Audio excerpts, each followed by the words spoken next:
You ever notice how some people treat you like you're invisible, like your time, your energy, your kindness? None of it really matters to them. See, here's the truth. People show you exactly how much they value you, not through their words, but through their behavior. And too often, we make excuses for those behaviors because we don't want to face what they really mean. I've learned this. When someone doesn't value you, it's not about you being unworthy. It's about them not having the emotional capacity to respect what you bring to the table. The problem is, most of us keep trying to prove our worth to people who have already decided they don't see it. In this talk, I'm going to break down 4 behaviors that clearly show when someone doesn't value you. Once you recognize them, you'll stop begging for attention, stop over-explaining yourself, and start reclaiming your peace, because the moment you stop tolerating disrespect, you start teaching people how to treat you. When someone doesn't value you, one of the first signs is how they treat your boundaries. Boundaries are not walls, they're lines that define your peace, your self-respect, and your emotional safety. But people who don't truly value you will constantly push against those lines, testing how much you'll tolerate before you break. They might interrupt when you speak, ignore your no, or dismiss your needs as if they're inconvenient. The issue isn't that they don't understand your boundaries, they do. They just don't respect them because your comfort isn't their priority. They're more concerned with what they can get from you, not how their actions affect you. You see, people reveal their respect for you through how they respond when you say enough. When you make it clear that something doesn't sit right with you, that's when their true nature surfaces. Someone who values you will listen, adjust, and make the effort to honor your limits. Someone who doesn't will twist the situation, making you feel guilty for even setting those limits.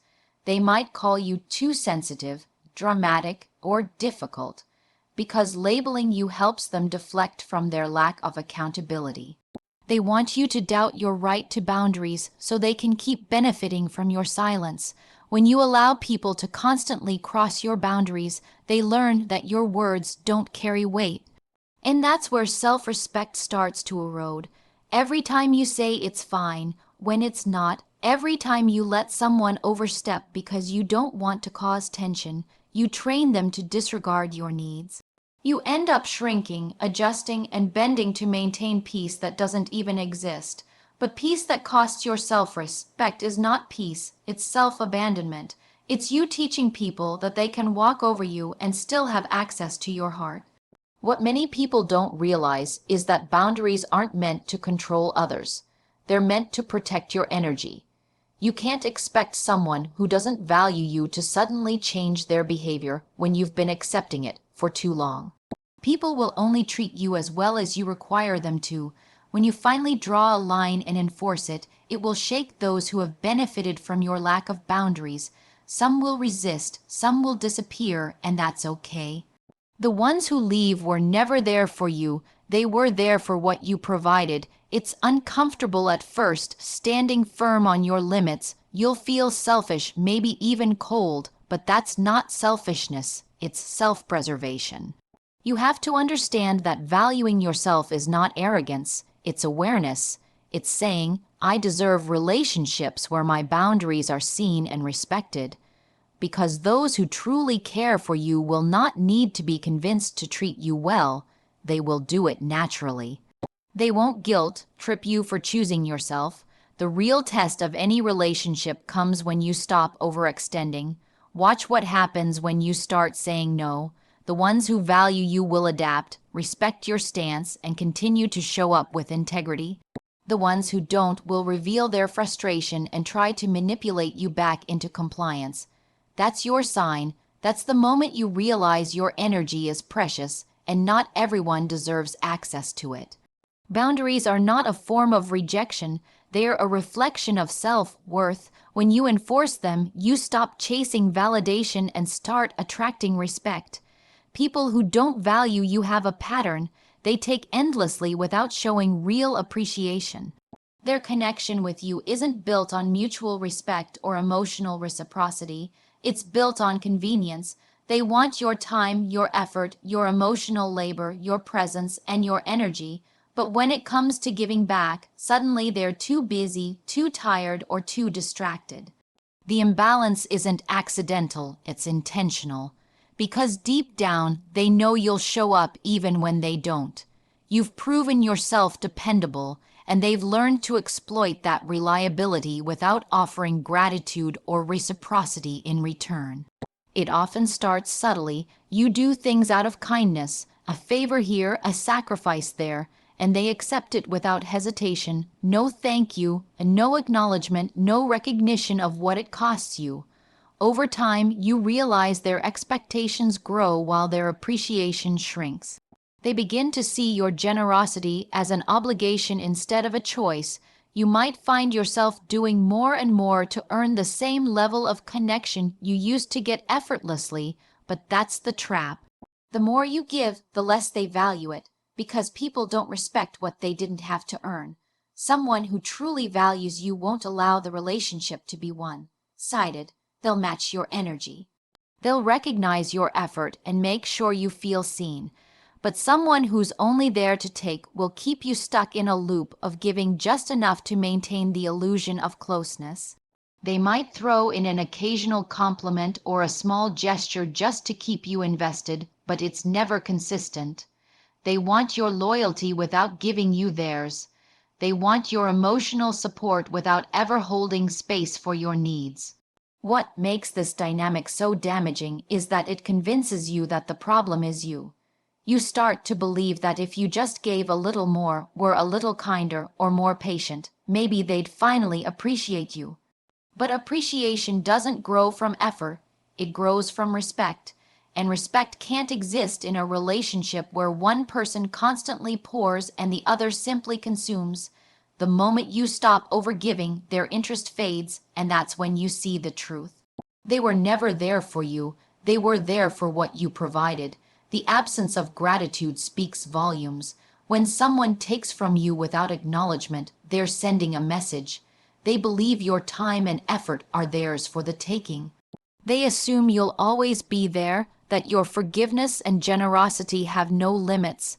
And if you allow it long enough, you start to believe it too.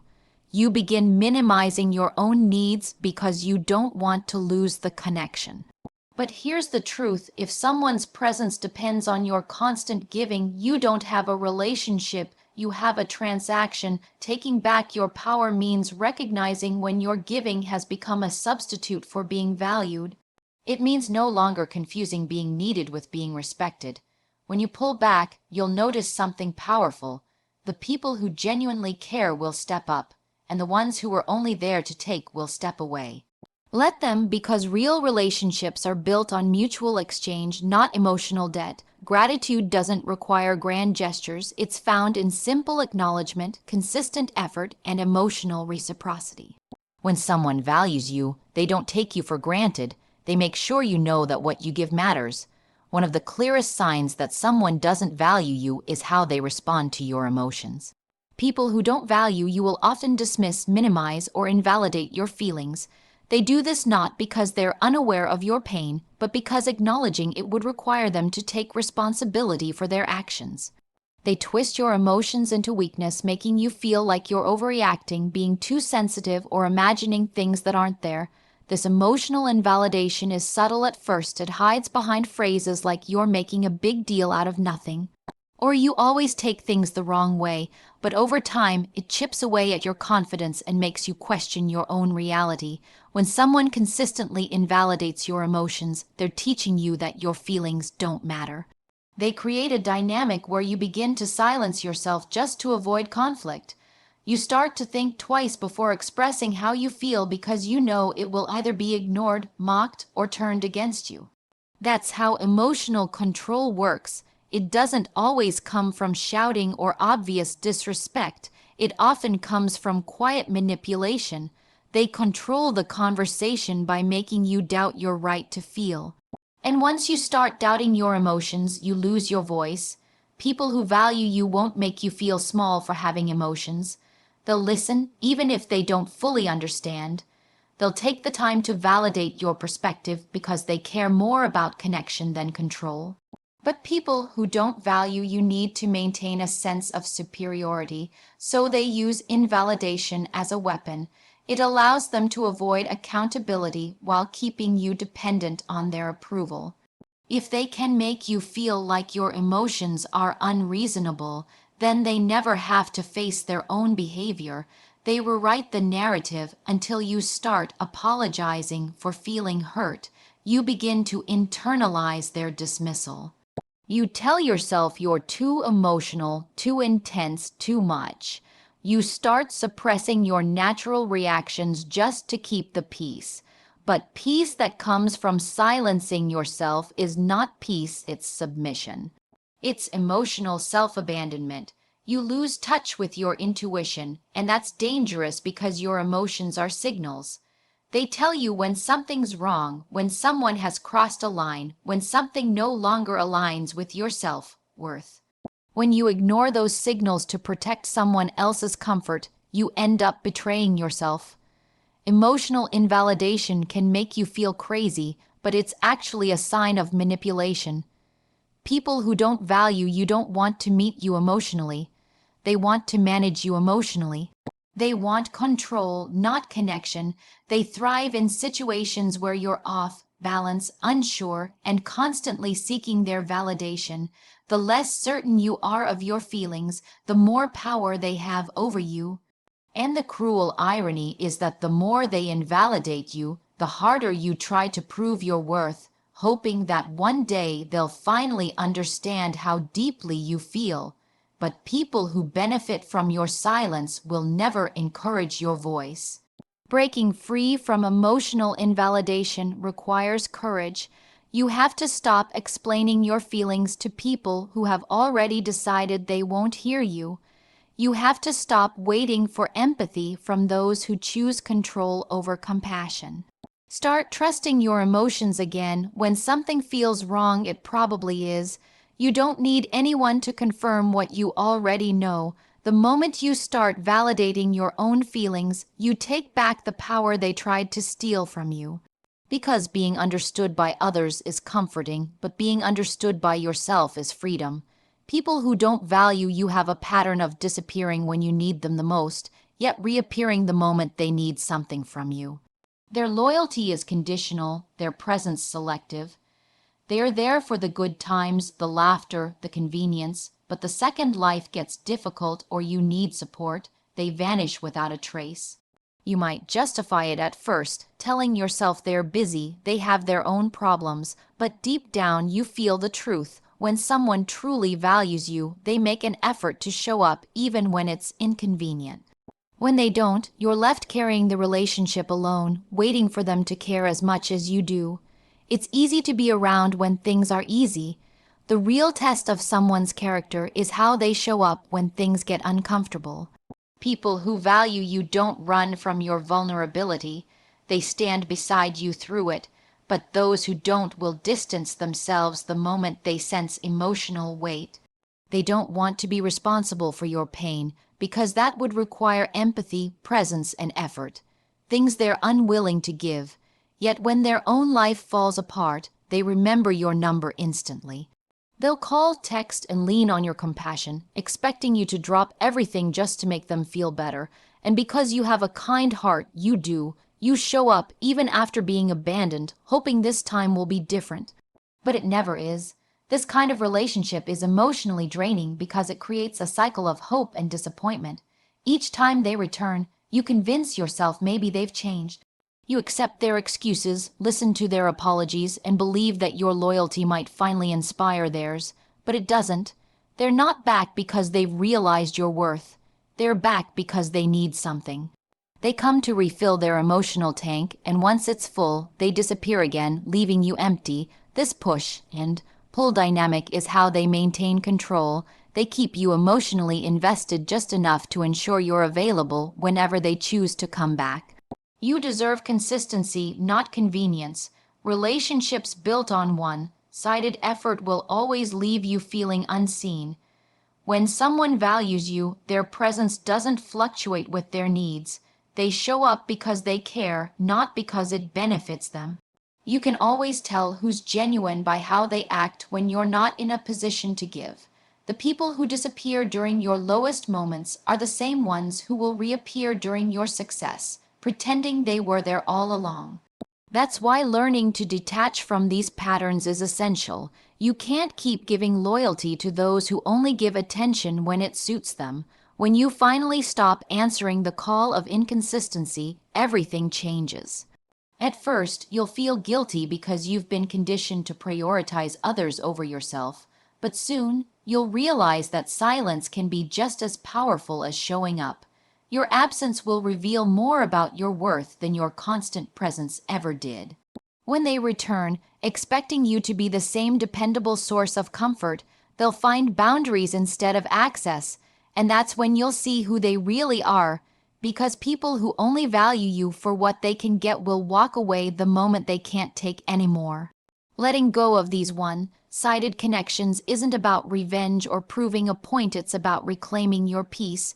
You don't owe anyone endless chances or unconditional availability. True relationships are reciprocal. They thrive on shared effort, not emotional dependency. When someone disappears during your struggles, let them stay gone. Because the ones meant for you won't need reminders to show up. They'll do it naturally, consistently, and without being asked. People who don't value you have a way of subtly undermining your worth, making you question your confidence, your instincts, and even your identity. They do it so skillfully that you don't always notice it happening. It's in the little comments, the backhanded compliments, the jokes disguised as humor but laced with criticism. They might downplay your achievements, make light of your opinions, or plant small doubts in your mind about your abilities. Over time, those tiny cuts start to add up, leaving you second, guessing yourself even in situations where you once felt sure. This kind of behavior isn't about honesty or tough love, it's about control. By keeping you unsure of your value, they maintain the upper hand. It starts with subtle moments. You share good news, and instead of celebrating you, they respond with something that takes away from it. Must be nice. Or you just got lucky. You express your opinion, and they twist it into something trivial or naive. They act like they're joking, but there's always a hint of truth in their tone. People who don't value you don't want to see you confident or secure, because your strength threatens their power over you. They thrive when you doubt yourself, because a confident person is harder to manipulate. So they plant seeds of insecurity, knowing those doubts will grow quietly in your mind until you start watering them yourself. The most damaging part is that this behavior often comes from people you trust, friends, partners, even family members. They know your insecurities, your fears, your weak spots, and they use that knowledge not to protect you, but to keep you small. You might find yourself constantly seeking their approval, trying to prove your worth to someone who's already decided they don't see it, and because their criticism is wrapped in charm or humor, you question whether you're being too sensitive, but your intuition is never wrong. The uneasy feeling you get when someone downplays your worth is your spirit recognizing that something isn't right. When people undermine you, they're not just attacking your confidence, they're trying to rewrite how you see yourself. They want you to rely on their version of you, not your own. That's why, no matter how much you accomplish or how much you grow, they'll always find a way to make it seem smaller. Because if they can make you believe you're less than what you are, they'll always have control over how you feel. It's emotional sabotage disguised as connection. You start walking on eggshells around them, adjusting your words and dimming your light so they won't feel insecure, but shrinking yourself to keep someone comfortable will never make them respect you. It only teaches them that you'll accept being diminished. The moment you start seeing this pattern for what it is, everything changes. You stop taking their words personally and start realizing that their behavior says more about them than it ever did about you. People who undermine others do it from a place of insecurity and fear. They need to keep others small to feel significant, but your worth isn't determined by how someone else perceives you. It's defined by how you choose to see yourself. You don't need validation from those who refuse to see your value. Walking away from people who minimize your worth isn't arrogance, it's self-respect. The more you stand in your power, the more uncomfortable it will make them, because your confidence disrupts the dynamic they've built. But that's how you know you're growing. You're no longer feeding their need to control how you feel. You're choosing to honor your worth even if they never do, and that choice, standing firm in your value despite their attempts to erode it, is the ultimate act of strength.